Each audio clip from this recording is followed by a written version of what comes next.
Hola, estoy de vuelta, soy Mani y en este video voy a hablar sobre el libro mejor para aprender español. El libro se llama Madrigal's Magic Key to Spanish by Margarita Engle, illustrated by Andrew Warhol. Sorry, the teacher in me just has to say it all. Yeah, this book was recommended by a YouTuber named Ben. Mike Ben is his name, and he's super inspiring. And if you are learning Spanish with me or like me, then I would definitely give him a follow because he's one of the YouTubers that inspired me to not only start learning Spanish more seriously, but to document the journey. So thank you, Mike Ben. Shout out to you. You're doing the thing. Anyways, this book is going to be one of the only books that I'm going to be using for my Spanish learning and language journey at this point.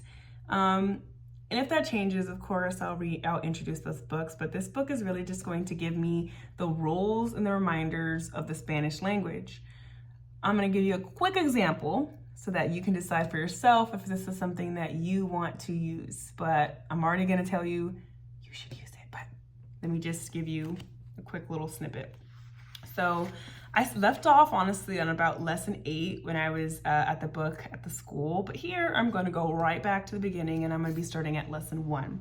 So here's just a quick example of like something that you might see in Madrigal's in this book. So they're going to have a lesson. This is lesson 1. They're going to basically be telling you that the basic articles of language like el, la, the. But then this is like the first reminder and rule, and it's telling you that words that end in OR are also going to kind of end in OR in Spanish. For example, like doctor is going to be doctor, actor is going to be actor, tractor is going to be tractor, interior is going to be interior. And it gives you many, many examples and opportunities to practice those. So each time it has you practice the words, and then it gives you a new rule. So then it also has the rule for words in English that end in AL, words that end in LE, so on and so forth. I'm just going to skip to the rule card that it gives you because these rule cards are the parts that you really are going to be remembering for each lesson. So for example, when I'm done with lesson 1, I'm going to either copy this down. It suggests for you to copy it down, for you to look at it. Writing it down helps it stay in your memory, but I might just be taking a picture. So I'm going to be taking a picture of all the rule cards after the lesson so that it's something that I can remember and recall upon as I learn the language. But really the goal is for me to not be carrying a bunch of things in my hand just at all. It's for me to be carrying it up here. So I'm going to be the goal is about a lesson a week so that I can finish the 45 lessons within the next year, if not less.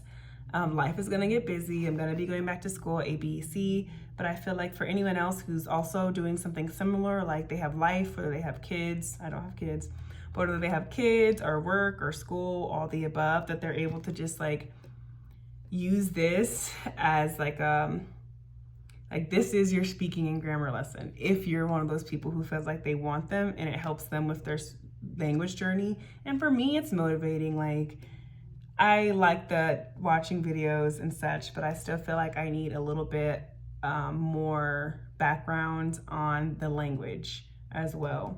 So, highly recommend. I'll be giving more updates about the lessons and how this book is going, and perhaps even show, I don't know, me doing one of these lessons. I don't know. Yeah. Pero, hasta el próximo. Y gracias por mirar. Yo no sé. Adiós.